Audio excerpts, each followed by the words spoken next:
இந்திய பெருங்கடல் பகுதியில் மீன்பிடித்துக் கொண்டிருந்த கன்னியாகுமரி மற்றும் ராமேஸ்வரத்தைச் சேர்ந்த 14 மீனவர்களை இங்கிலாந்து கடலோர காவல்படை கைது செய்துள்ளதாக கூறப்படுகிறது. இதுகுறித்த கூடுதல் தகவல்களை எமது கன்னியாகுமரி செய்தியாளர் ஜெபர்சனிடம் கேட்கலாம். ஜெபர்சன், சொல்லுங்க, இந்த 14 மீனவர்களும் எப்போ கைது செய்யப்பட்டாங்க? அவங்க எந்த பகுதியில் மீன்பிடித்துக் கொண்டிருந்த போது இந்த சம்பவம் நடைபெற்றது? இது குறித்து விரிவா சொல்லுங்க. வணக்கம் சௌதாமணி.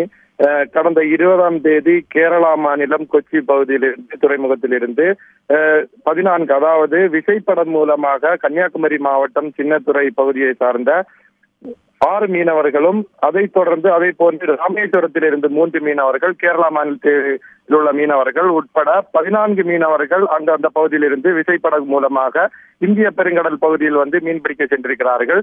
அவர்கள் மீன்பிடிக்க கிட்டத்தட்ட கடல், அதாவது கொச்சி துறைமுகத்தில் இருந்து 600 நாட்டிக்கல் மைல் பகுதியில் இங்கிலாந்து பிலக்கோ கிரேசியா என்ற தீவு பகுதியில் மீன்பிடித்துக் கொண்டிருந்த போது அந்த மீனவர்கள் எல்லை தாண்டி மீன்பிடித்ததாக கூறி இங்கிலாந்து நாட்டினுடைய கடலோர காவல் படையால் கைது செய்யப்பட்டிருக்கிறார்கள்.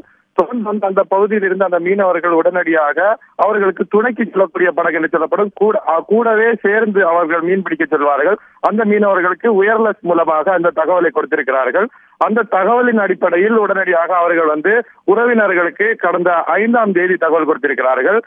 5ஆம் தேதி கொடுத்த தகவல், அதாவது அவர்கள் அந்த பகுதியிலிருந்து, அதாவது 600 நாட்டிங்கள் பகுதியிலிருந்து உறவினர்கள் இருக்கக்கூடிய கொச்சி பகுதிக்கு வருவதற்கு கிட்டத்தட்ட 7 நாட்கள் ஆவதாகவும் கூறப்படுகிறது. அதனால்தான் இவ்வளவு கால தாமதம் எடுத்ததாகவும் கூறப்படுகிறது. தற்பொழுது இந்த மீனவர்களுடைய உறவினர்களுக்கு தகவல் கொடுக்கப்பட்டிருக்கிறது. இந்த தகவலின் அடிப்படையில் இந்திய வெளியுறவுத்துறை அமைச்சர் மூலமாக அவர்களை மீட்டுக் கொள்வதற்கான நடவடிக்கைகளை துரிதப்படுத்தி ஏற்படுத்த வேண்டும் என்றும் உறவினர்கள் கோரிக்கை விடுத்திருக்கிறார்கள். இந்த கோரிக்கையின் அடிப்படையில் ஏற்கனவே இங்கிலாந்து வெளியுறவுத்துறை அதிகாரிகள் மூலமாக 14 மீனவர்கள் அடையாளம் காணப்பட்டு அவர்கள் இந்தியர்கள் என அடையாளம் கண்டறியப்பட்டிருக்கிறது. மேலும் அவர்களை மீட்டுக் கொண்டுவதற்கான நடவடிக்கைகளை இந்திய அரசு மேற்கொண்டு வருவதாகவும், அதை உடனடியாக துரிதப்படுத்தி அவர்களை மீட்டுக் கொண்டதற்காக விரைந்து நடவடிக்கைகளை மேற்கொள்ள வேண்டும் என்றும் உறவினர்கள் கோரிக்கை விடுத்திருக்கிறார்கள்.